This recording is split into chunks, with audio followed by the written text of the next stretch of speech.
Okay, call the meeting to order. Can I have a mover and a seconder, please?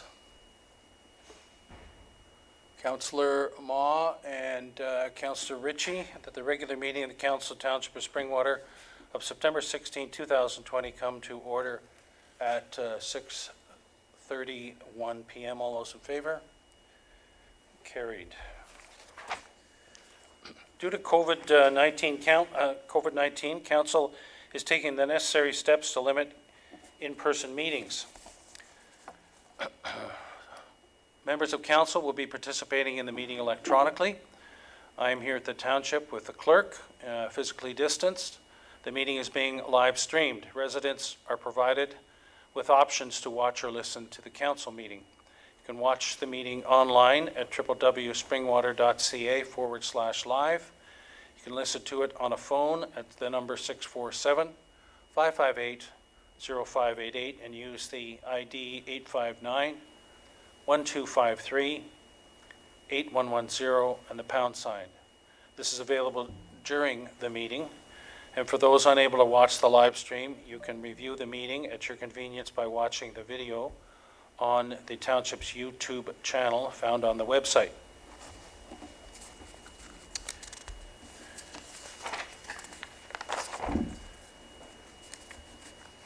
Okay, are there any disclosure of pecuniary interests? I have a matter at 10.1, a notice of motion that I'll be turning the chair over, declaring a conflict because of an ongoing suspended investigation. There are no deputations and presentations. Question period. We have a process with respect to questions. Those wishing to submit a question or comment can email the clerk at springwater.ca with the question, providing full name and address and the stated question. Questions and comments are accepted once the agenda is published, and submissions received prior to the agenda release are not accepted until after the agenda release, and they're accepted until 4:30 on the day of the meeting. Clerk Ainsworth, have we received any questions? Thank you, Mayor Allen. There have been 2 submissions received. The first is from Bill French at 3612 Grenfell Road, and he states, since the mayor, in his response to my question on proposed changes to the governance model at the last meeting, suggested this council is practicing the same due diligence as the last council with the MSP and being the largest development ever for Springwater, I have a question. The CAO confirmed in an email that an updated long-term financial plan for the MSP is in the works and should be tabled soon. The original long-term financial plan of 2016 was based on a much lower infrastructure cost estimate than the one submitted with the EA 3 and 4 in 2018. Can someone assure the township residents that they will not be saddled with a huge liability or debt, as other municipalities are experiencing with fast growth? Since the long-term financial plan update is not completed and no one knows the impact, would it not be prudent to defer decisions with the MSP, such as agenda item 7.6 on tonight's agenda? Thank you. Thank you for the question, Mr. French. This topic has been discussed several times with this council. The draft plan conditions for the MSP, for the approval of the MSP, required that a long-range financial plan be completed and approved by Township Council. The original long-range financial plan was approved by Council on June 15, 2016, signed by then Mr. Bill French as mayor. As Mr. French should know, once conditions have been met, they cannot be signed off again at a later date. They're met and signed off.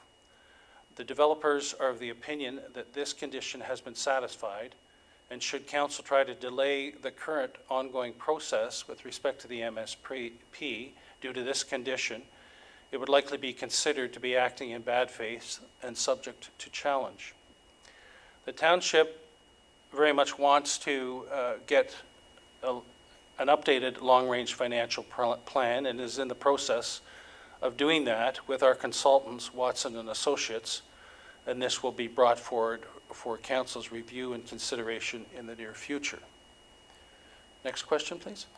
The next submission comes from Hale Mahone of 33 Hillview Crescent in Midhurst. And he states, I would like to provide my thanks to 2 members of the Midhurst Community Recreation Association who retired from their positions last week. Chair Roy Monk and Vice Chair Lori Hanna have dedicated countless years to support the Recreation Association's mandate of promoting and contributing to our local community. Their commitment to their roles and their services to Midhurst and Springwater as a whole do not go unnoticed. Their contributions have been invaluable in providing Midhurst residents recreational and community activities to take part in. I would like to ask council if there is a procedure for formal recognition of exemplary volunteers that could be initiated for these 2 individuals. Thank you, Mr. Mahone, for the comments, questions. We do have volunteer appreciation each year, and those individuals certainly partook and were celebrated as part of that process. We are in the process of sending out letters of thanks and congratulations to those 2 individuals, and we appreciate the efforts that they and all other volunteers contribute to this township on an ongoing basis. Any other questions? Comments? Thank you.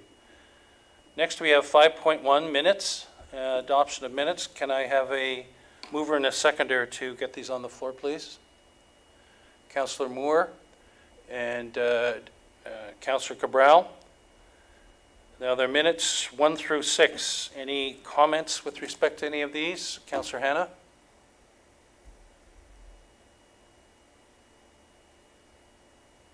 Yeah, my question, thank you, is in relation to number 6, which is the minutes of regular meeting of council for September the 2nd. As with the informative response from His Worship tonight in regards to question period, there was also a informative response for the questions that were submitted on September the 2nd. They do not appear on council agenda. I think it's important that when we take the time to respond to residents at question period, that stuff should be on our agenda minutes so residents are aware that we didn't just ignore it. There was a response provided. And because the mayor was the one who made the response, the rest of the council sat silent. And I think if we don't have the minutes in there, it appears, as I said, that we're not taking it serious enough to respond. So I'd ask that responses from questions tonight and from September the 2nd be included in council minutes. Thank you. Thank you. Clerk Ainsworth? Thank you. Minutes of council are to be made without note or comment in accordance with the Municipal Act. It's strictly to place the decisions of council in an official record. Historically, we have not provided responses to questions or submissions posed during question period. If council would wish, I could put something generic, but it wouldn't be a verbatim account of what was said. It could just be noted that it was responded to and by who it was responded to. But of course, the streaming videos are available for those who wish to see the details of the response. Okay. Any other comments with respect to the minutes? Councillor Cabral? Thank you, Mayor. I'm just curious with respect to those minutes. I'm not in a position to really see what's going on in council chambers, but I did get the impression during that meeting that the response was a drafted response. Am I correct in assuming that or not? I get, the clerk does inform me of the questions at 4:30 on the day of the meeting, which is the deadline for them to be submitted. Follow up, please. Yes? I would simply request, I was unaware of that. I was kind of wondering if that was the case, why the questions weren't being provided to the rest of council basically at the same time, so that we might review them prior to the council meeting. We might have a response as well from ourselves. Would that be something that we could do in the future? Clerk Ainsworth? I don't see a problem with that, but yes, we're getting a nod. So The clerk could send those out by the deadline and have them, have a chance before the council meeting to review those questions. Thank you, appreciate that. Any other comments about the minutes? Okay, we have a mover and seconder. We do, don't we, for this?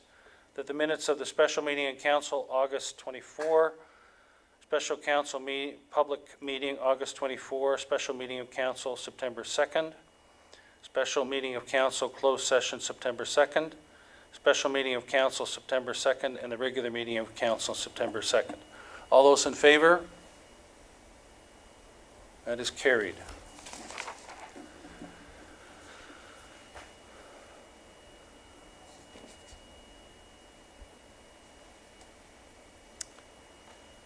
Correspondence and information items, number 6, there are none of those. We're at number 7, action reports.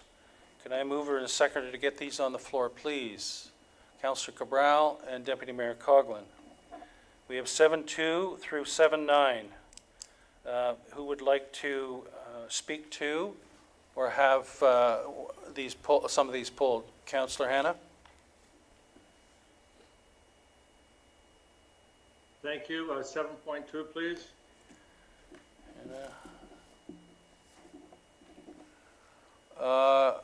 Any others? I would like to speak to 7.3. Okay, so none are being pulled. So Councillor Hanna, 7.2. Thank you. I have to take the time to go back just a little bit. The draft K9 bylaw, when it first came for the council, I did speak to it. I did provide written responses back to the author. And my only concern, or one of my concerns, are some of the folks on council might not be aware, but several years ago we had a lot of complaints about dog waste and stoop and scoop. I wanted to call it something else, but it wouldn't be appropriate, sorry. And the other issue we had was with, in urban areas, is cats being allowed to run at large. And if you take the time, which I'm sure most did, and you saw this, the analysis in this report, especially the surveys, there was, what was it, 70, sorry, I think it was about 86 people replied to the survey. There were some interesting responses back with identifying the problems with cats.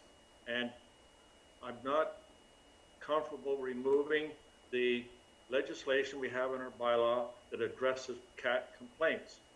When we received them in the past, staff had no choice but to respond to say they have no authority to deal with cats being allowed to run at large in urban areas. And I realize in rural areas, farms and so on, having spent a lot of time as a youth in farms, my grandparents, they were cats all over the place and they provided an excellent service. But in urban areas, cats can be a problem. And one of the interesting things, and I won't go into all the detail, but one of the interesting things was the page 21, the response, I think was number 8, where it talks about the millions of cats or billions of cats, birds that are killed by cats allowed to run at large and so on every year. And there was also other people complaining about cats running at large. Keeping in mind, as we all know, there's 20,000 people in our population in Springwater, and only 60 or 86 people responded to this survey. That's less than 1%. A basic decision on less than 1%, I think, might be inappropriate. So the point I'm trying to make is, well, we're going to change the bylaw. I believe strongly council should ask in this draft that something to address the complaints that we're going to receive and we have received about cats being allowed to run at large in urban areas. I'd ask council to consider that. I think staff would acknowledge if they went back in time that the complaints that we did receive that we were unable to address because that wasn't in the bylaw. We do add, or we have added the stoop and scoop. That's a separate bylaw, but it's also commented on in this bylaw. I don't think we've ever enforced anything on that either, but it's there and encourages people who are disrespectful to pick up after their pets. Thank you. Thank you.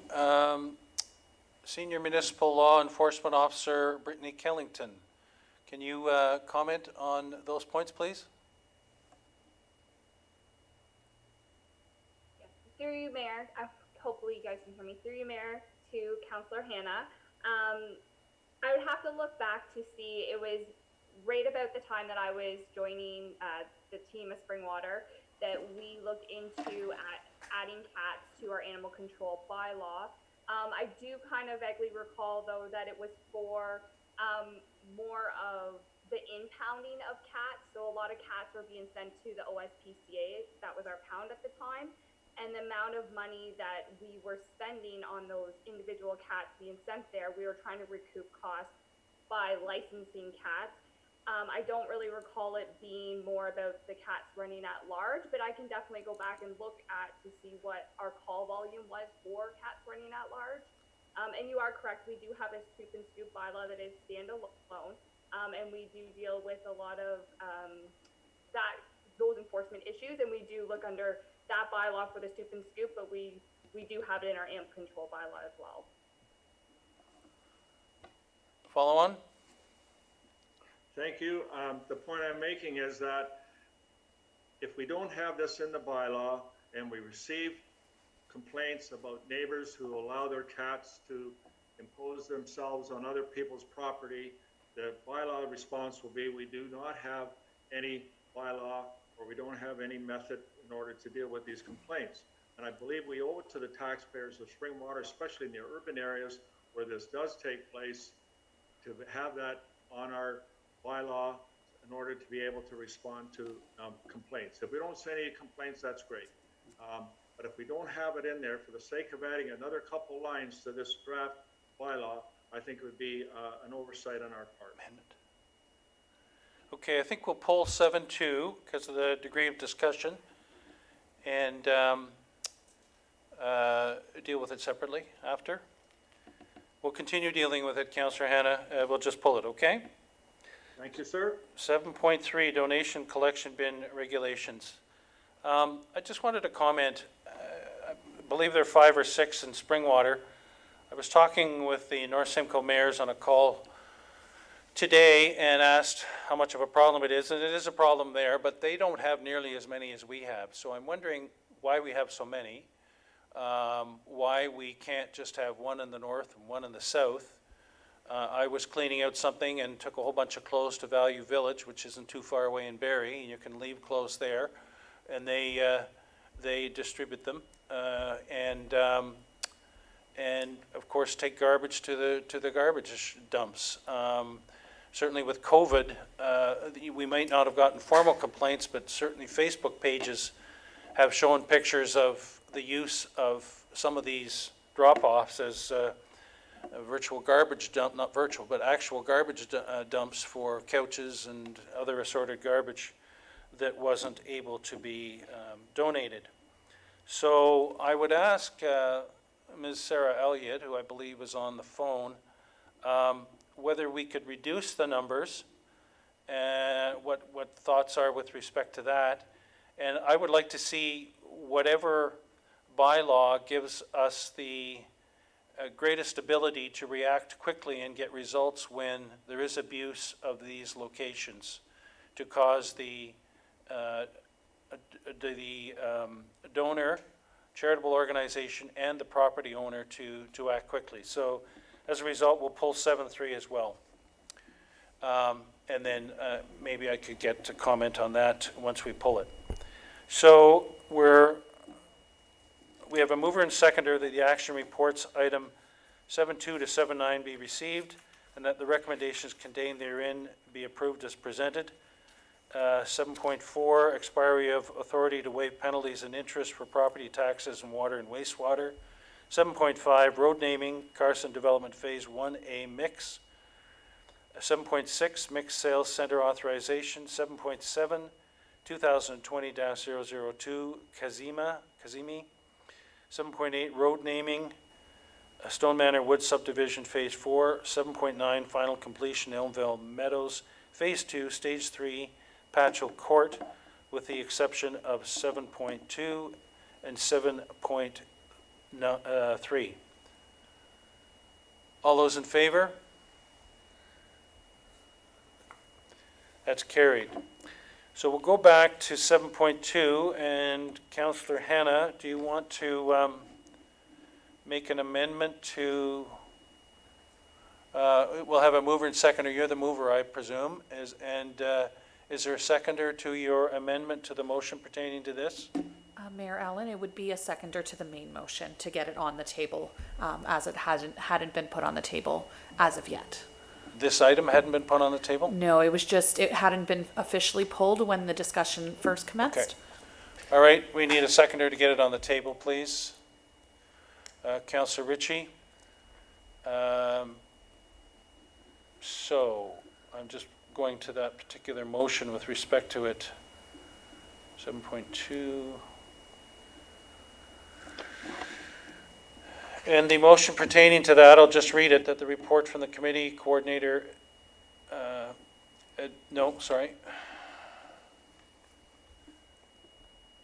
the report from the senior municipal law enforcement officer regarding the proposed draft canine control bylaw dated September 16 be received, and that the canine control bylaw be presented to council for final approval at the October 7, 2020 regular meeting, and that an amendment to the fees and charges bylaw be presented to council for consideration October 7, 2020 regular meeting. And Councillor Hannah, do you want to propose a further amendment with respect to what you were discussing? Yes, sir. I would just like to suggest that an addition be made to that bylaw to help deal with the cats being allowed to run at large in urban areas. Okay, the clerk is writing that out, and while that is happening, before I get to Councillor Cabral, question Ms. Killington, how enforceable would you think adding cats to what you're proposing would be?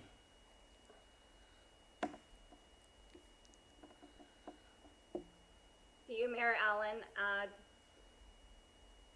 enforcing cats can be, a lot of the onus becomes onto the complainant for evidence that we look for pictures, and then we would have to go to the resident's home to find out if that cat actually resides at that house. So it is a long process that we have to investigate, and as I mentioned, the onus does have to go onto the complainant to find out if that cat is at that residence. I hope that answers your question. Councillor Cabral and then Councillor Hannah. Thank you, Mary Ellen. I just want to know, we talking about some verbiage or whatever in the bylaw that would provide opportunity to the bylaw enforcement officers to apprehend a nuisance cat? Or are we just talking about every cat that happens to be outdoors would be considered apprehendable? And the other question, I guess, would be whether the bylaw would then state in the urban areas, or would it have to list all the settlement areas? Thoughts on that, Ms. Killington? That would be something that staff would have to look at. I'd have to speak with another department to find out what would the planning department to find out how we would have to label settlement areas and if it would have to be by villages. And then when we go in, we don't pick up cats. Cats running at large, the cats do have to be contained for us to even transport them to the pound, and they have to be in a contained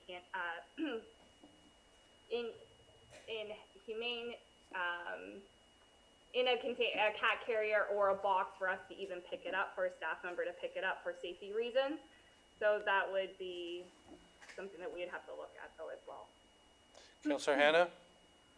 Thank you. I think possibly I've created the wrong impression. I'm not suggesting we go and capture cats that are allowed to run at large. What I'm suggesting is that in our bylaw, the bylaw have some mechanism for dealing with complaints about cats running at large in urban areas on people's property when we receive a complaint.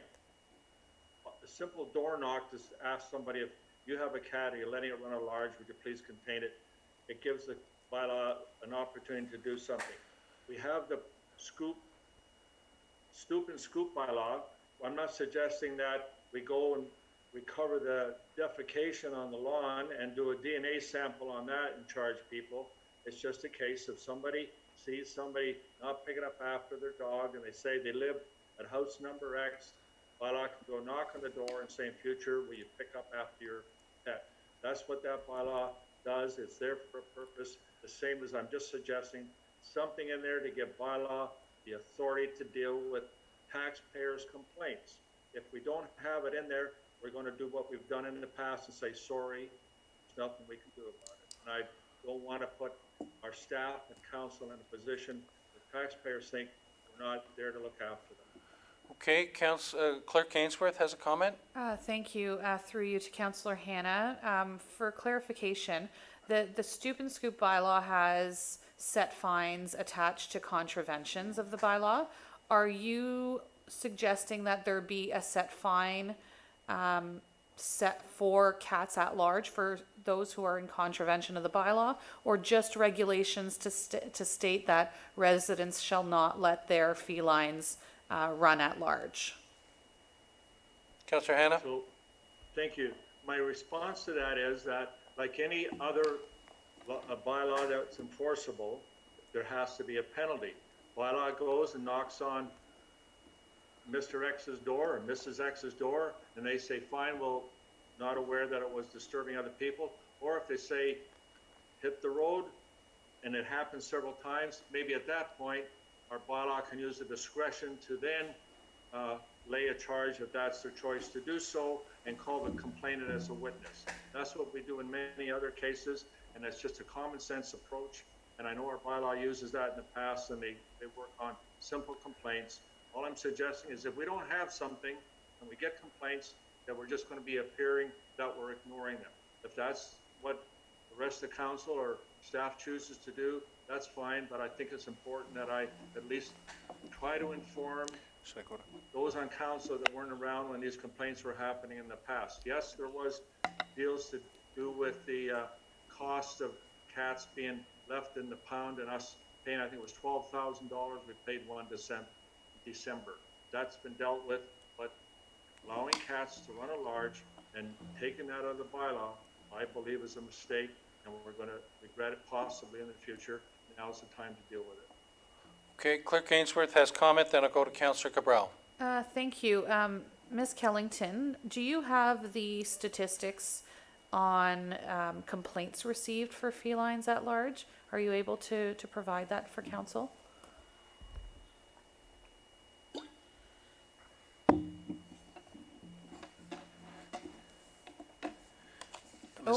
She dropped from the call. It'll just take a moment and she'll Okay, she'll Ms. reconnect. Killington's going to come back on. She dropped from the call. So Councillor Cabral, go ahead. Thank you, Mayor Allen. Just I guess I'm just trying to get a feel for this. If we're talking about people who are complaining about a cat, rather than use the term cat at large, because cats do go out and lots of times they don't cause anybody any grief. As a matter of fact, a lot of people in the neighborhood might actually endear themselves to the local kitty. However, if there was something in the bylaw specific to what one would consider a nuisance act, nuisance animal, that would provide bylaw an opportunity to then do as Councillor Hannah is suggesting, to attend at the owner's house, and if the owner failed to do anything about it, then there would be some, I guess, teeth behind it. But I do think there's a very big distinction between a cat who's out and a dog who's out. Cats generally don't attack people. However, they might be a nuisance. So I'm okay with it as far as the nuisance is, but I think if we just put in there cat at large, I think it's a little bit too broad. Okay, thank you. Ms. Killington, are you back on yet? No. Councillor Hannah? Thank you, and I agree with what Councillor Cabral is saying, because he's expressing the same thing I'm trying to express. And if bylaw comes back and said there's never been a complaint, that's possible. I don't know of any complaints about people not picking up after their pets either. but we're not doing away with that bylaw. Council will do what they wish. I believe I have a responsibility to share my concerns based on history, so I'll leave it to the rest of you. I believe Ms. Killington is back with us. Go ahead.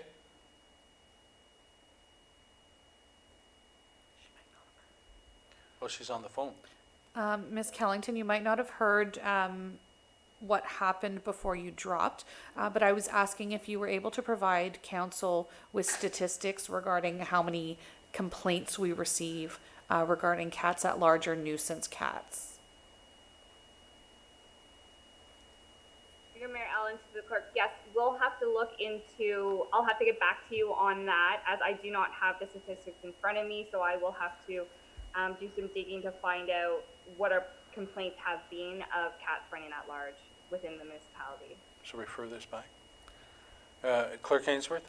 Mayor Allen, may I suggest to Councillor Hannah, instead of an amendment, that you would request a referral back to staff regarding a further report on the provisions for the regulation of nuisance or at-large felines versus an amendment. That way a further report would come back to council to ensure that the verbiage is appropriate and is what the intent of council would be. Councillor Hannah, is that all right? Yes, sir, I think that gets the job done. Okay, and we have a seconder. And the seconder, we need a seconder for that, please. Councillor Cabral. Councillor Ma.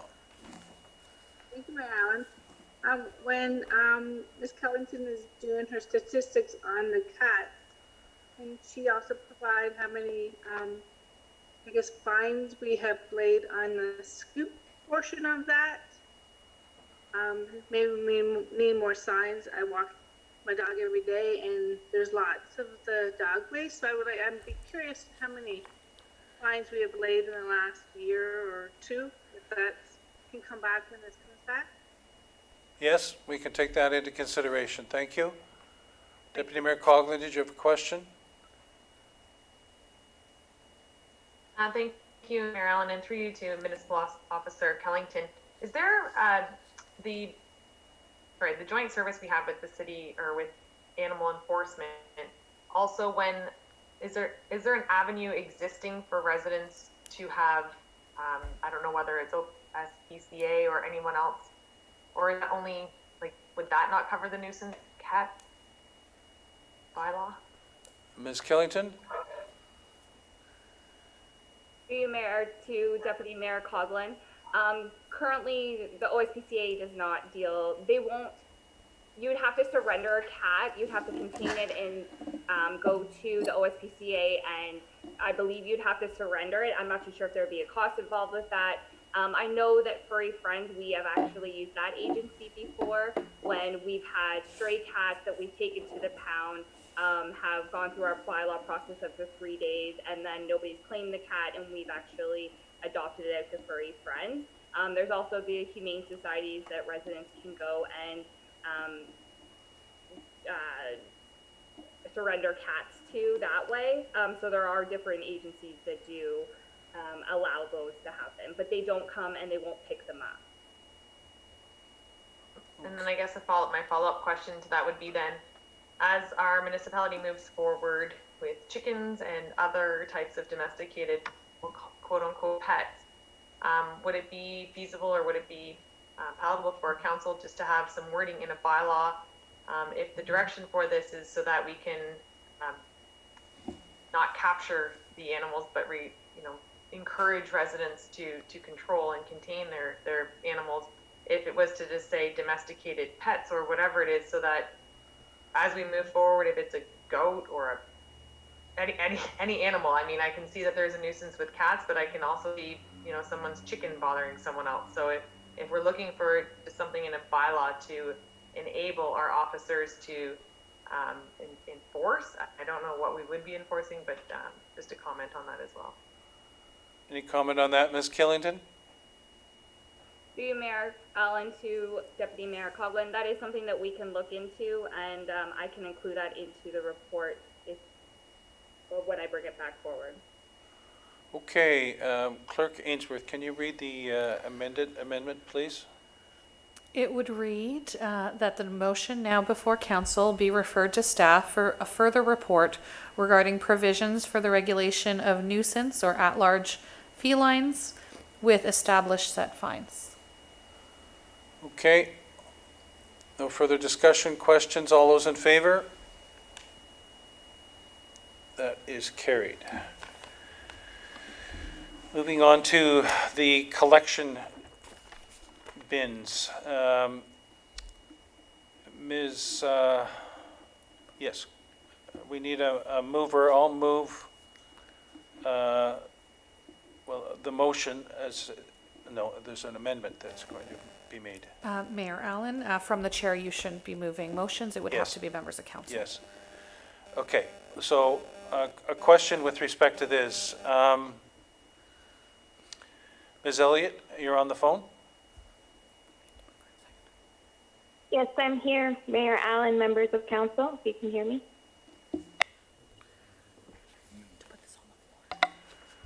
Okay, I Hello, need can a you hear mover me and a okay? seconder to get this on the floor, please.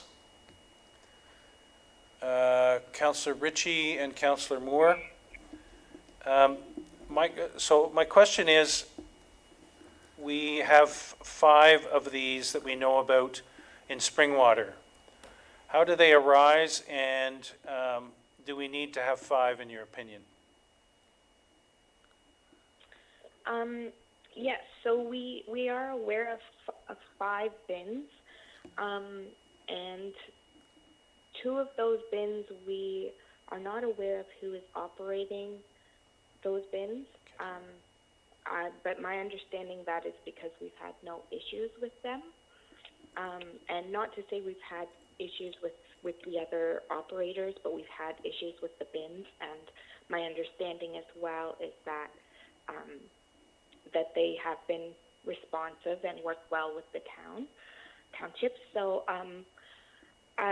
at this time, the recommendation is for something in between a regulation and a licensing bylaw. So it'd be a regulation requiring registration of the bins, so that we can, I believe Brittany can speak more to it, but she can issue a summons to the operators. Whereas right now, if there were any issues, it would, under the bylaw provisions of for property standards, it would fall back on that. So a lot of, I believe, where these bins are located may be small business owners who we don't necessarily want to burden, and if we can go through the operators, if we need to, then that would be preferred. Most of the cities that are licensing have other issues that go beyond just simple maintenance and keeping it clean in the area. So there's competing companies, and there's criminal activity. They're lighting each other's bins on fire, stealing each other's bins, where there's large homeless populations. Sometimes the bins are used as a shelter, and unfortunately people have died by crawling in, trying to get shelter from the elements, and being stuck. And so thankfully those are not our problems here that we're seeing. And why I didn't recommend a licensing bylaw was because I think that we have a really good relationship so far, and it might be a little bit more of a challenge for the operators to work with us that isn't necessary. If council did want to go that way, I could report back and explore what would have to be done. I've spoke with the clerk about this, and we may have to consider grandfathering the existing bins just to I don't know how we would pick and choose who can keep their bin, and I'm not sure where the locations are. If you want them north and south, I'm not sure that would be satisfied, so we'd have to make sure where those locations are. so we would probably need to do a little bit of further investigation. I did find one municipality in Quebec that has a limit on their bins, and the limit is 20, and that's a municipality of about 40,000, but they are close to Montreal from what I understand. So it has been done before, and it's something we can explore if that's what council wishes. Okay, Ms. So Well, no, thank you for that information. Ms. Killington, do you, what would make it easiest if there are abuses to the bins to facilitate preventing that ideally and getting it rectified once it happened?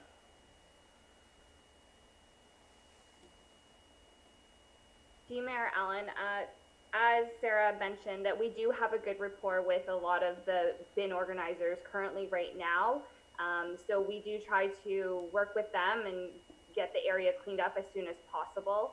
I know that during this time through the pandemic, it has been an increase in those areas, and we have noticed a lot of debris as well as items that even those organizations don't even want to take in, have been taking in. And when I do contact them, it is pretty prompt of cleaning up those areas. But yes, by including a bylaw, we can look into those specific areas. We'd have to do an inventory and contact them. And through a licensing process, it would be a lot of more administration work that would have to be done for to make sure that we have the site plan, to know where those bins are located, to know how many that we do have. And then if we do have a bylaw in place, then we could have penalties and to issue fines to either the organizations, the manager of the organization, and or the property owner, because in the end, the property owner is responsible for any activity that does go on their property, including the bins as well as the debris that is around those bins. So as the enforcer of bylaws, would you prefer to see the licensing process or regulation bylaw process?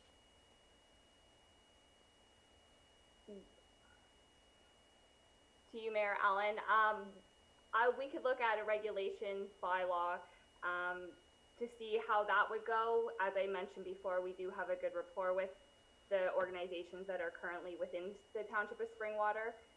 So I recommend the regulations bylaw work. Councillor Cabral. Thank you, Mayor Allen. I mean, I certainly understand the purpose of the bins, and to be quite frank, most of them are, the benefactors of those bins are charities, a lot of them well-known. I think the one here in Elmvale is the Diabetes Association. I know there were issues with the one in Elmvale due to COVID-19. Things weren't getting picked up and just was accumulating there. And if I'm not mistaken, it was a couple of staff members that took it upon themselves to go straighten that out. I'm a little bit leery, though, because putting strict limitations on these bins, unless we're experiencing a significant problem, does put some of these charitable organizations at a disadvantage. So I'm not particularly keen on that aspect of it. I don't believe that the regulation is a bad way to go rather than the bylaw. From what I've been hearing, we have a pretty good rapport with the business owners and where these bins are located presently. I think we had a bit of a problem because of COVID-19 and people not picking the stuff up. But there is one aspect of this particular regulation proposal that I did want to ask about, because I'm not sure if I'm reading it incorrectly, but when it comes down to the regulations, one of the provisions is that donation and collection bins shall not be located to the rear of any building and shall be street facing. Elmvale, it's been there for years. It's located to the rear of the Food Land. they wouldn't be able really to put that bin at either side of their building or in front of it, merely due to the fact that that's loading, unloading, and parking, preferred parking for the customers. So I'm trying to figure out whether or not this particular bin at that location, are we talking about adjacent or abutting to the building's rear? Or are we talking, is that what this is referring to? Because the one at the Foodland is about 100 feet away at the far end of the parking lot, fairly close to the one residential street. It's fairly well lit. So if this goes through the way it's presently worded with that there, unless there's some clarification on it and I'm misinterpreting it, that would mean that the diabetes people would no longer be able to have their bin at the Foodland. So Okay. I would like clarification on that. Okay, I'll go to Clerk Ainsworth for comment, please.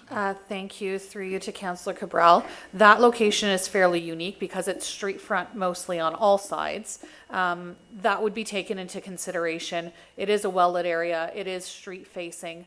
The intent for that provision is so that it's not hidden behind a building where you can't see it from the street. That enhances the opportunity for it to be left unattended to, even for a bit of safety for those who are using the bin. But the one at the Foodland would be considered in conformity with this. It's well lit and it is street facing, even though it's not the front facing part of the building. That one's just a bit of a unique circumstance.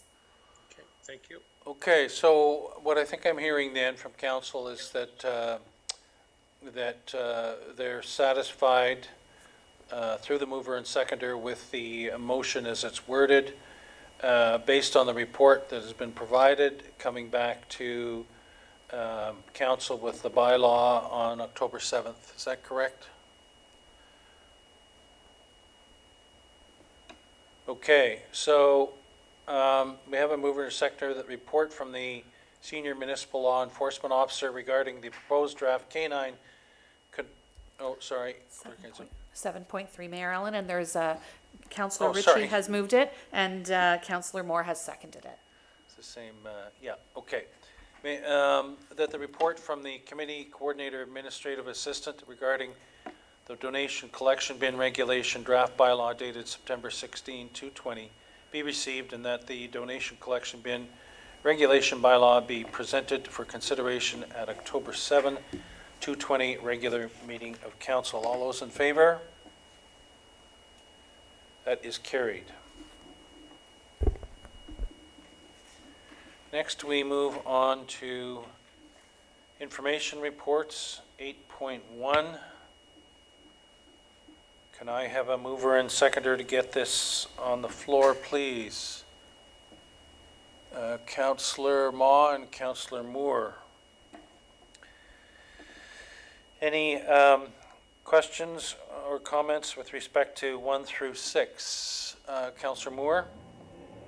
I'd like to make comments, if I could, please, Mayor Allen, about number 6. Okay, go ahead, please. So as this is a report, do we need to pull it, or? No, we don't need to pull it. Okay, and I have the chief online, is he? That's correct. Yes, he is, Thank you. yep. So it's really, I understand the report is not really a decision for us to make today, that you're proposing this for budget deliberation time. But what I wanted to speak to really is a philosophy about the firefighting department. Because we're isolating EpiPens and anaphylaxis as that it is the only emergency that would require medications to be on a fire service vehicle. So as even a primary advanced care paramedic, what they're allowed to give could include nitroglycerin or salbutamol or ASA for a stroke or glucagon, glucose. There's so many things that could be responded to in an emergency. Now, I looked up the ambulance response times for Simcoe County, and it looks like for a CTS, a scale 1, it's about 8 minutes. And so I want to ask the chief, first of all, what the average response rate is overall. This is for 2020. And secondly, I mean, and you know what wasn't on that list was naloxone. And we haven't even discussed naloxone, which is something, you know, I could really see you carrying on the fire truck. So I'm wondering if you're thinking about moving more toward a paramedic style firefighting service, or are you wanting to keep what you have and use the ambulance for those level 1 emergencies? If you could answer those two questions, that would be great. Chief Kirk? Thank you, Mayor Ellen, and through you to Councillor Moore. It is not the intention of the Springwater Fire and Emergency Services to take on a paramedic role. We're simply there to enhance the abilities if the ambulance is delayed. In response to your second question, we're often being beat by paramedic services to the scenes. And you know, I don't have the stats in front of me, but I would say that there is instances, obviously, where we get there beforehand and could make a difference. So if you want me to get you those stats, I definitely can. I do believe our response times are, it varies from urban to rural areas. The outlying areas would be in upwards of 14 minutes at times. They're a lot quicker through the daytime, Monday to Friday, because we do have that full-time staff complement that can respond immediately. So that said, I definitely can get you those stats. And I hope that answers your questions. Follow on, Councillor Moore? Thank you.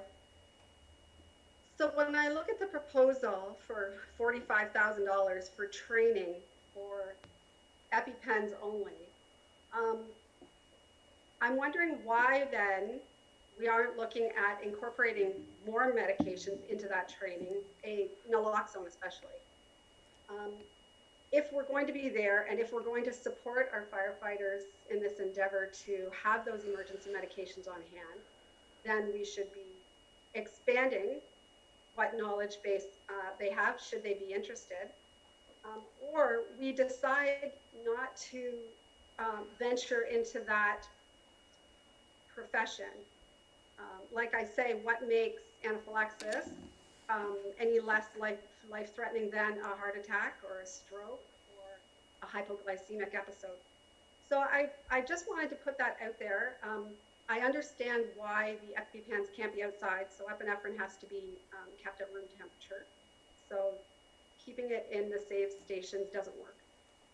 And so I just want us to consider that come budget time, sort of what our philosophy will be for our firefighting department moving forward. And if maybe the chief could send me some information, I would appreciate it.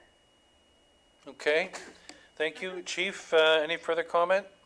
Yeah, through you, Mayor Allen, to Councillor Moore. I definitely wholeheartedly agree with your comments. We could take that one step further. Unfortunately, the direction was for me to seek costings for the EpiPens.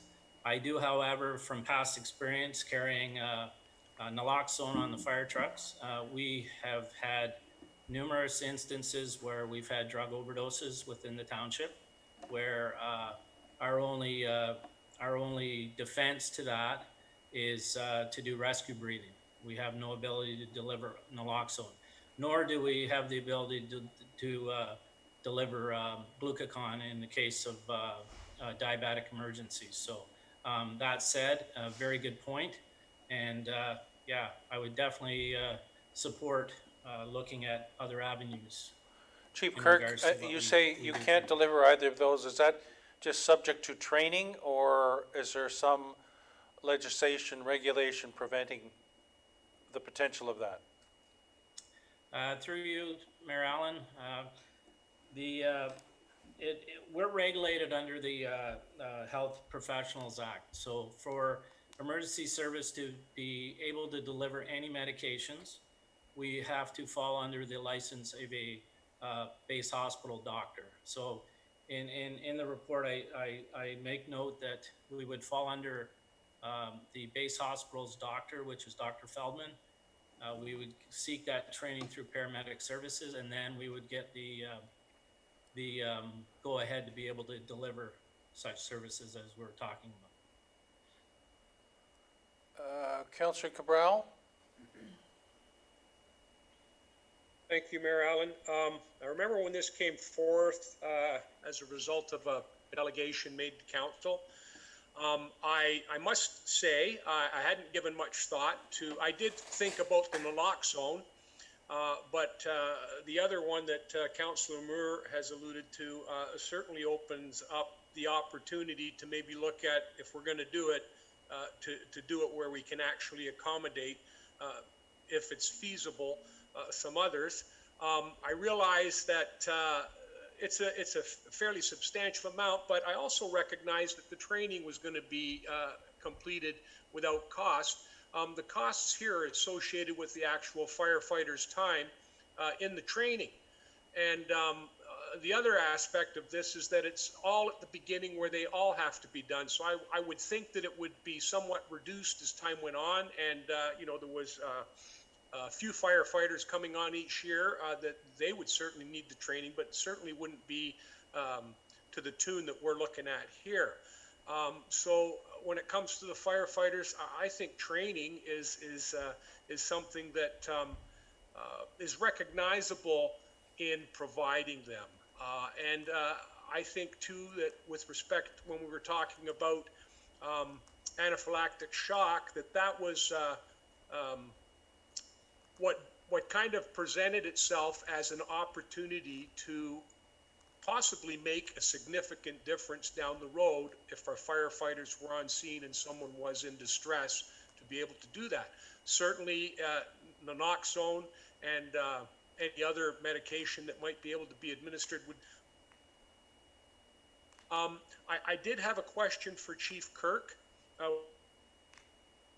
I noticed there's two. I mean, and if we look back historically, firefighters didn't even perform CPR until it came to light that they were on scene relatively quickly. And then the next thing you knew, police officers were being trained in CPR and first aid and whatnot. So this almost seems like a possible progression, a natural progression to duties that they might find themselves having to undertake.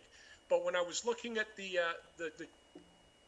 training, doing some CPR and AED training, and what I'm trying to find out, Chief Kirk, is this indicating that after they do their initial training for the EpiPen and any other medication that might be able to get trained on, would they then, when they get recertified, would that other component be included in the 16 hours, or would we still be looking at 26 hours training in total for both the CPR, AED, and additionally for the EpiPen and medications? Chief Kirk? So through you, Mayor Allen, to Councillor Cabral, the initial 16 and a half hour training session would be for core module training only, which is it encompasses things like what the QCP program is all about, professionalism and roles, spinal immobilization, oxygen therapy, DNR orders, EMARs, transfer of patient care to the paramedics, and an orientation through the units that the paramedics run. So that 16 and a half hours would have to be throughout the entire department. In regards to the upkeep on the training, obviously every 3 years we have to recertify in first aid, and we also yearly have to recertify in CPR and AED.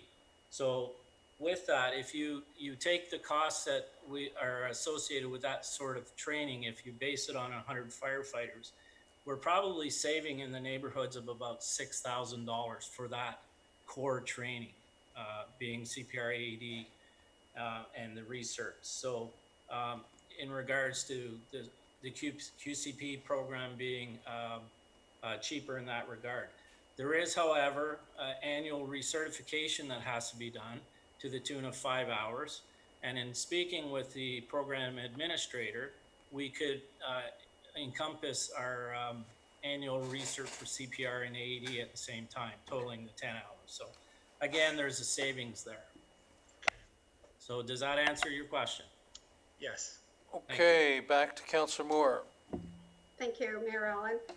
To Chief Kirk, then, I would be interested to know if the cost is strictly for the epinephrine, but if we were to make that wider, because every medical emergency requires a certain medical assessment that has to be very, very thorough to know what exactly you're dealing with. I would be interested to know what the cost would be if we were to encompass all of those emergency medications and conditions. Chief Kirk? Through you, Mayor Allen, to Councillor Moore. That I would have to get back to. I can speak on some of the medications that they're offering. I believe nitroglycerin is one of them, and the other obviously is naloxone. In regards to your ASA and that, I'm not sure, but I can say that if we're part of the QCP program, any medications that they authorize us to use can be purchased through Sunnybrook, which is the base hospital, so at a reduced cost. And that's why there was a savings with the EpiPens. For me to go out and purchase them at, say, a pharmacy, would probably almost be double the price of what they're offering for at Sunnybrook's prices. So I can definitely get you the list and the costs. Follow on? Sorry, just tweaked my thought process there that all of those medications have expiry dates too. And so we'd have to really be looking closely at the expiries, and what the chances are that you would, or not that you would be using them, but somebody would really need to monitor those expiry dates. That's all. Deputy Mayor Coughlin. Thank you, Mayor Allen, and through you to Chief Kirk. This initiative, do you see this as something that would deter volunteers from becoming volunteer firefighters, or the extent the additional training, would that be apprehensive to the volunteers that we have? Chief Kirk? Through you, Mayor Allen, to Deputy Mayor Coughlin. No, I don't see that as a deterrent at all. If they're getting the proper training, and it's like any other training that we take, the more training and the more hands-on, the more refresher, the more comfortable the firefighter is with the duties they're carrying out. So. Okay, good discussion. Thank you. Chief Kirk will be following up with, further, Councillor Cabral? Thank you, Mayor Allen. I just thinking for Chief Kirk, when you were speaking about the core management skills, making sure that they were isolated, transporting or preparing them for the paramedics and staff, that's not training that they're getting right now then, is it? This is all part and partial to the training that would be provided for being able to dispense specific drugs? Chief Kirk? Yeah, through you, Mayor Allen, to Councillor Corbell, that's correct. It's all part of the QCP program. So there's a lot of initiatives within that program that take on enhanced initiatives, like our MAR forms, our medical response forms that we have to fill out at all medical calls. That can be done electronically. Again, we don't do paramedic orientation through the units. That's a specialty that if we want an ambulance to come in, it's at a cost under the other program. And just like we're educated on things like the Personal Health Information and Protection Act. And something else just come to mind too in regards to Councillor Moore's question on the drugs. Naloxone is actually free to fire departments through the Simcoe County Health Unit. So we get that at no cost. So that's just a sidebar. Sorry to get off track there, Councillor. Okay. All right. That is good. No other comments on 1 through 5 in the information reports. So we have a mover and a seconder for that the report items listed herein be received as information. The building services report for June and July 2020, ZBA 220009, Graham, Lot 5. ZBA 22007 Frankham, 114 Doran Road, the drinking water inspection report for Anton Mills, and this cost implications of EpiPens on fire apparatus. All those in favor? That is carried. Okay, next we're at item 9, 9.1 and 9.1 and 9.3, Director Spagnell official plan update and economic development update. Please. Thank you, Marilyn. The only thing I have to report regarding the official plan update, and it's not really related to that, but it's related to a process that we're working towards, is the outdoor chicken bylaw, and that process will be coming to council for a public meeting. I believe the date is set for September 28th, and it's my understanding as well that the clerk's department, in combination with planning, will be putting together an educational session regarding the licensing aspect of that of the backyard hens project. For those sorts of meetings that we have virtually, do we get sign-ups, any indication of numbers beforehand? Yes, we do, Mayor Allen. And do you know the status of that thus far? At this point, no, I do not. Okay. Any questions of Director Spagnell? Next, we have the 9.2 Midhurst Development Update. CAO Schmidt, please. Thank you, Mr. Mayor. So, through you two members of council, so the developers continue to move forward with earthworks for the mixed subdivision, and as part of the approved Stage 1 subdivision agreement, the developers are permitted to complete site works and site preparation, which is what they're doing. And so again, no internal or external infrastructure is permitted to be constructed at this time. Staff and our consultants, so legal and engineering, continue to work with the developers on drafting the Stage 2 subdivision agreement for mix. And the execution of the draft Stage 2 subdivision would permit internal site servicing, which includes underground and above ground. Again, that has not come to council, but we are working on it, and you should see that in the next little while. Further to that, obviously, council considered and approved the sales office agreement and the road naming policy for the mixed subdivision tonight. Further to that, the mixed zoning bylaw was adopted by council on August 24th, which was to align the zoning of the property with red line revisions, which were needed to primarily address detailed engineering. The zoning bylaw amendment has cleared the appeal period and now is in effect.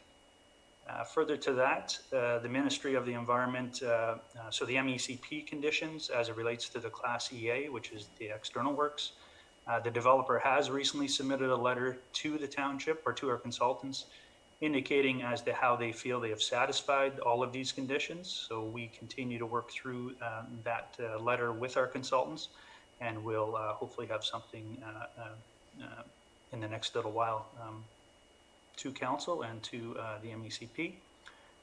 External servicing, so the water and wastewater plants. So the design of these are well advanced, and the environmental compliance applications have been submitted to the township's engineering consultant for review and consideration. And so once that's complete, a request will be going to our Director of Public Works for her to essentially sign off on those ECAs and submit to the ministry.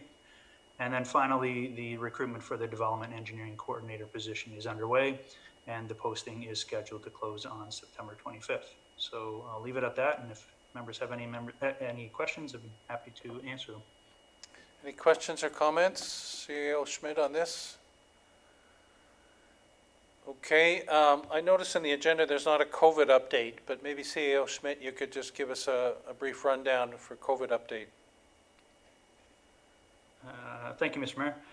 So with respect to COVID, as it relates specifically to the township, as you're likely aware, the council approved the reopening of the Alma Arena for October 5th, I believe it is. So staff are currently in the process of moving forward and trying to get that in place. With that said, we are looking at a couple of different options whereby whether spectators would be able to attend the playing of hockey, if you will, or viewing. And so we are looking at other options whereby if they're not able to attend in the building or in the facility, there are other options we're exploring whereby there might be a streaming capability, if you will, through a third party, which could be a subscription based, but at least it would provide those individuals or those parents the opportunity to still see their kids play hockey and or practice. So that is something we're looking at. Essentially, the only facilities that aren't open at this stage are the community halls. Staff has been working on trying to open those. However, at this stage, we really haven't had a significant amount of requests or demand for reopening those community halls. So as such, we are not in a position to open those. Should we get obviously some requests, we'll consider that. But again, staff are for the most part, right now we have a number of them trying to make sure that we can get the arena open to the public. In addition to that, I guess the only other thing I would provide is that earlier this month, I believe September 4th, there was a letter provided to the township, to the municipality, indicating that our annual emergency exercises are not required this year, obviously due to the number of events, if you will, with regards to the current public health event. We are not required to conduct those annual emergency exercises, at least for this year. So staff's just in the process of providing documentation and verification back to the province on that. Other than that, members of council have a question, I'm happy to answer. So. Question, CEO Schmidt. Public washrooms, are they open or not as yet? And if not, what is the plan, if any, with respect to that? And also, if they are, what is our cleaning protocol of those? Thank you, Mr. Mayor. So public washrooms, with respect to, so the admin building, for example, those washrooms are open to the public. So if any members of the public come in and require the use of the facility, they are open, and we do have staff that are cleaning a minimum of twice a day. I'm trying to think of other facilities that we might have. There's one in Doran Park, for instance, by the tennis courts, but that... I stand corrected, but I believe that washroom may not be open yet, but I can follow up with staff and see, but I don't believe we've opened that. Is there a public washroom up in Elmvale? Anywhere? The only one that I believe would be open may be the library, and I'm not sure if the library is allowing individuals to use the washrooms. Again, something that I have to check with our CEO of the library. Obviously, the rink right now, the Elmville Arena, is not open, so those washrooms wouldn't be open. The Elmville Community Hall is not open, so those washrooms would not be open. So, for instance, the Minising Community Hall with the library, is the Minising branch open? It is, isn't it? Not as of yet, I don't believe so. All right. What else was I going to... Oh, the splash pad. Is it closed yet? And if not, what's the date planned for closure of the splash pad? Thank you, Mr. Mayor, through you. Again, have to check with staff. I'm not sure if it's still open or not. It may have already closed, but I'll double check. If not, it might be towards the end of this month that it gets closed. Okay. I just asked these because these are points that were brought up in that North Simcoe call. We were sort of doing a comparison of those things today. Any questions of CEO Schmidt? Okay, exciting county updates, Deputy Mayor Coughlin. Thank you, Marilyn, and through you. We had a special meeting of council last week with regards to the governance restructure. The recommendation put forward was debated at length, and there was a vote put forward on having the composition of county council reduced from 32 to 16. There was a 16-16 tie after amendments, which means it failed. So there was a tie, and due to procedure, there was a fail. There was much discussion of reconsideration of the motion, but the procedural bylaw at the county level requires a 2/3 majority in order to do so. However, there was also the portion for the 5 at-large members or additional councillors was put onto the floor, but was not seconded, and therefore was not voted on. So it is now no longer a recommendation. However, County Council did vote to have the referral back to the Governance Committee to consider a full-time warden and options for what that would look like. So that was the outcome of the lengthy meeting. So to recap, there is no further discussion at 5 at-large councillors. There is no current discussion of County Council reducing 32 to 16. And there is now a referral back to the Governance Committee to inquire as to different options for a full-time warden. I'll just add to that yes, it was surprising and disappointing, certainly for Deputy Mayor Coughlin and myself, with respect to the reduction of 32 to 16, that didn't pass. And as Deputy Mayor Coughlin says, governance is going to be meeting in the near future to look at different options about moving forward, given what occurred. Deputy Mayor Coughlin, the Service Delivery Committee can you give an update on that, please? There is no update at this time, as service delivery has not met post or during COVID, and I do not have any calendar or notifications from the chair as to a meeting anytime soon. Okay. Any questions of Deputy Mayor Coughlin on this matter? Okay, municipal updates. Any municipal updates? Councillor Ritchie. Thank you, Mayor Allen. This is actually in Councillor Cabral's ward. It's the main street and the beautiful plants, flower pots that adorn the street. The young girl that does it has done an amazing job. Really looks nice, and it really adds a touch to the main street in Elmville. Lots of compliments on it. So just want to reach out and mention that. Okay, thank you. Councillor Ma. Thank you, Mayor Allen. I just have an update for the Ant Mills CRA. They are doing a food bank drive, and donations will be to the Elmville Food Bank. It is between October 4th to the 12th. It will be at 3 locations that are to be determined. So they will have a drop-off bin there. And when you drop off a bag of food for the food bank, you get to pick up a free pumpkin to carve and hopefully bring back for Halloween, depending on the health unit, on where that goes. And I will bring more update on that on our next committee meeting. Thank you, Councillor. Councillor Hanna. Thank you, Mayor.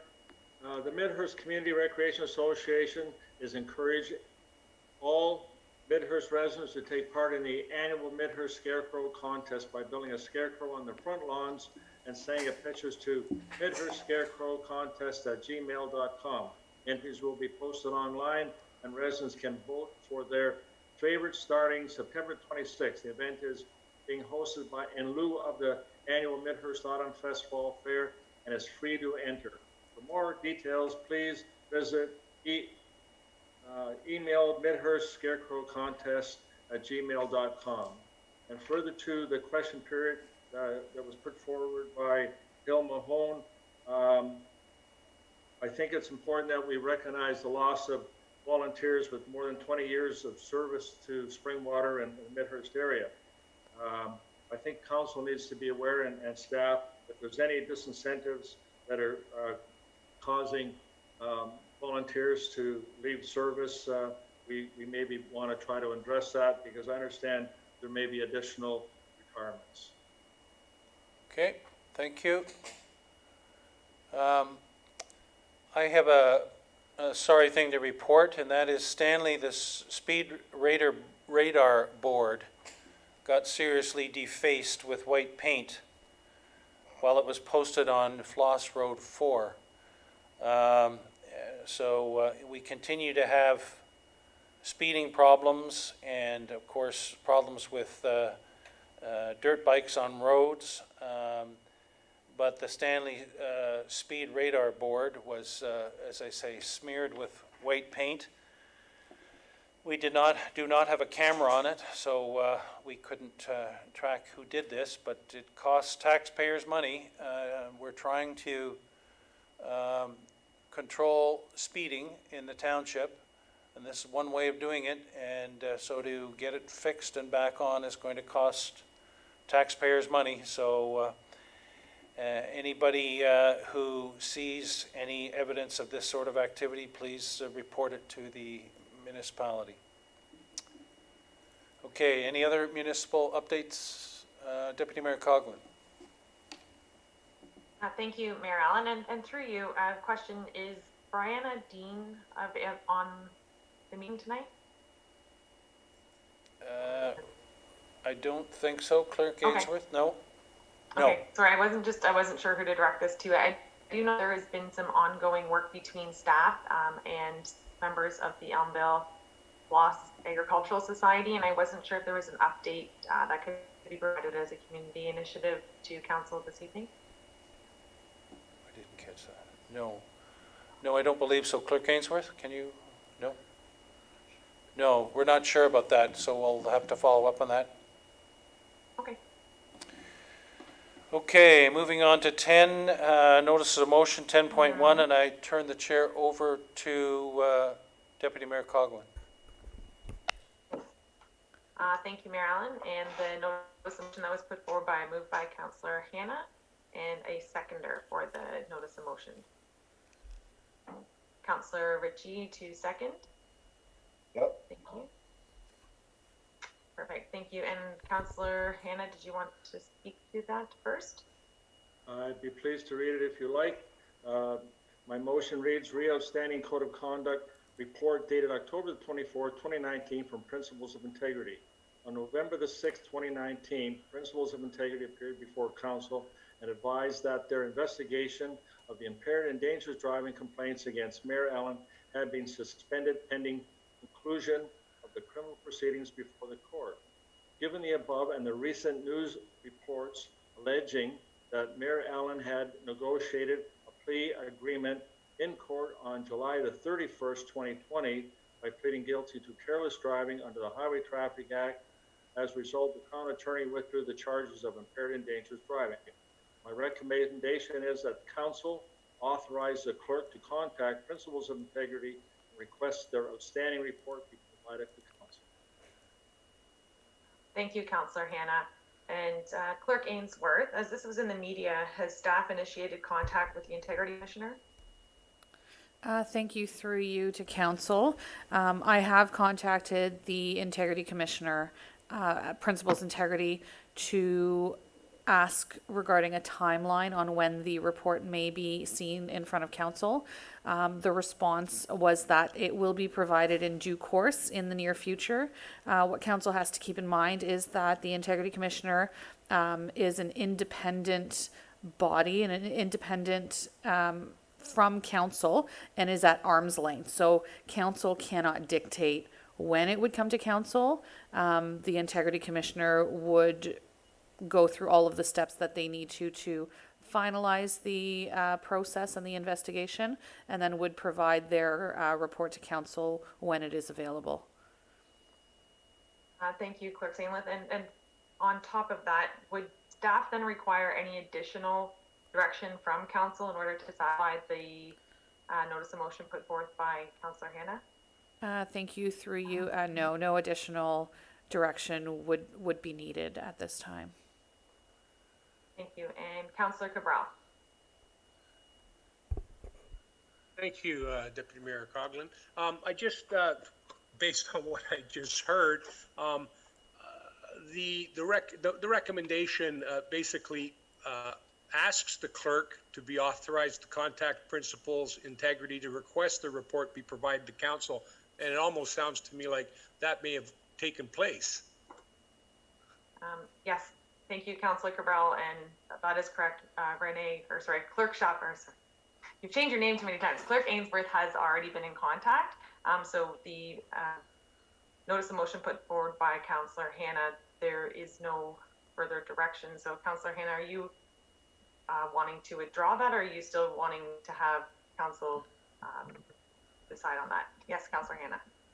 I think that my motion has to stand because I think it has to be part of the public record that we've asked for this report. Taxpayers of Springwater understand have already paid for it. I believe when they came forward back in, what was it, November of 2019, at that time when they stated, I thought they stated the report was completed, but they were suspending presenting it to council until the court action had been settled. So I may be wrong on that, but that was my understanding at that time. Thank you, Councillor Hannah. Clerk Ainsworth?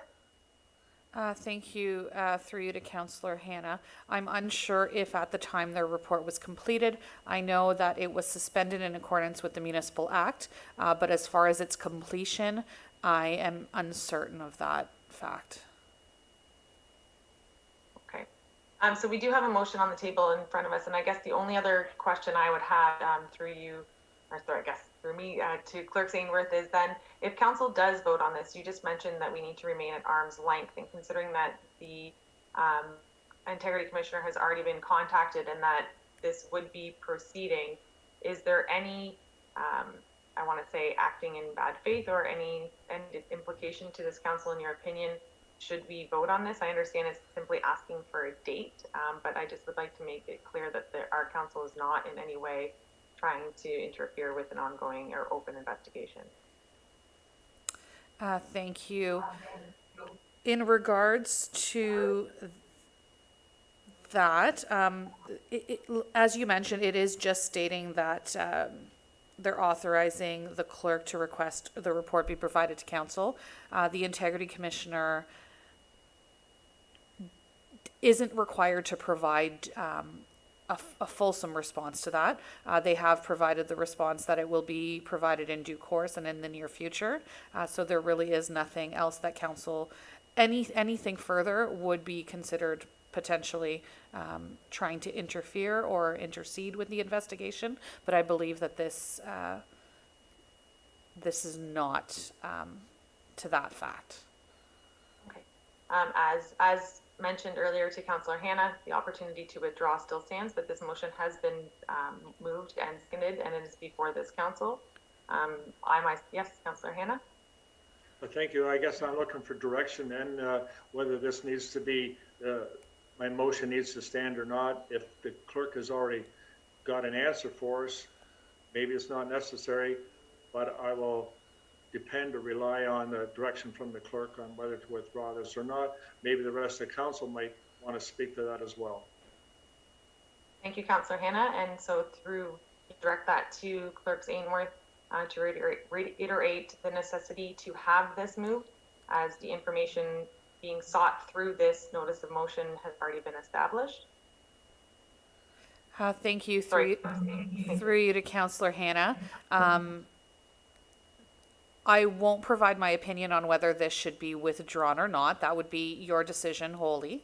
But I would say that I have already, previous to this motion coming forward, I had already reached out to the Integrity Commissioner and asked that same information. Thank you.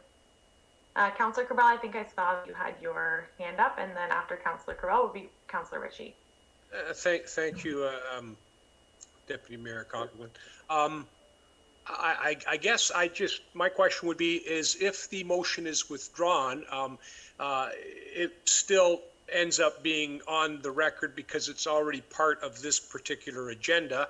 Would it still be reflected in the minutes of this particular council meeting that it was withdrawn, or would it be struck from the minutes?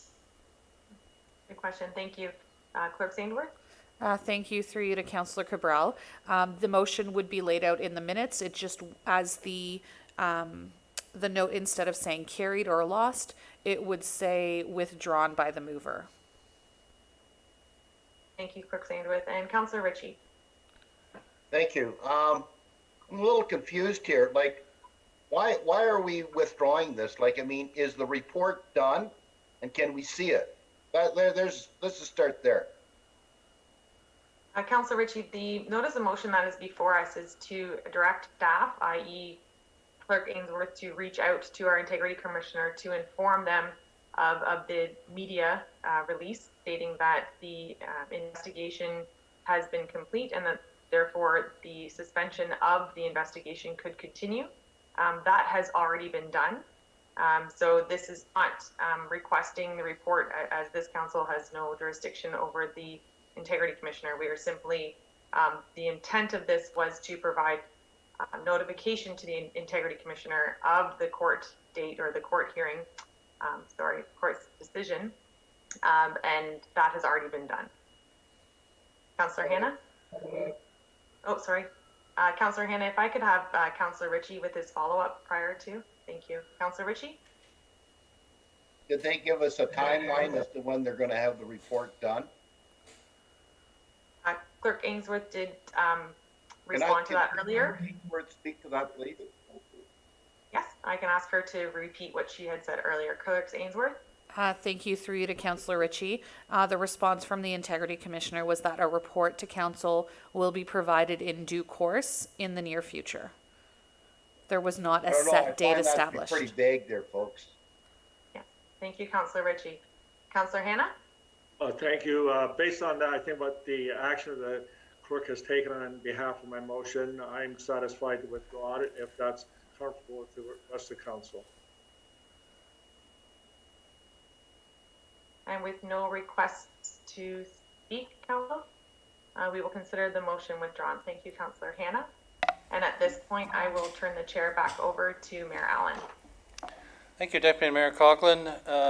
So we'll move on to 10.2, and that is submitted by Councillor Maud Chapman. Safety and speed concerns, Highway 26 at George Johnson Road. Councillor Maud Chapman is the mover. Do we have a seconder, please? Deputy Mayor Coughlin. And I'll read the motion and then let her address it, please. Whereas several complaints have been received from residents regarding the safety of left turn movements on Highway 26 onto George Johnston Road, and whereas speeding issues are also a concern, be it resolved that the Council of the Township of Springwater send a letter requesting that the Ministry of Transportation install an advanced green turn signal on Highway 26 at George Johnson Road, and further that a copy of this letter be provided to MPP Doug Downey, MP Doug Shipley, and the County of Simcoe. Councillor Maud Chapman, would you care to comment? Thank you, Mayor Allen. I have reached out to Director Coleman about the advanced left turn signal, and she has reached out to the MTO, and they did come back to me at the beginning of this year to say that they did a study in 2017, and it wasn't granted at that time. They determined the advanced left turn signal included number of left turn vehicles, opposing traffic volumes, delayed for turning vehicles, and collision history. And I guess the statistics came back that it wasn't granted. New counts were initiated in 2019, but unfortunately that information did not upload in their systems, and they cannot gain access to counts remotely. So they were going to do another study this year, but then COVID happened. So we are just waiting to see when that was going to happen. So I would suggest that maybe to send a letter to the MTO to install a green light, left-hand turn light there. I have been in that traffic. For example, last night, I know it's not a huge deal, but I was the first one there. There's two other cars behind me, and only I got through. There might have been 5 or 6 cars going through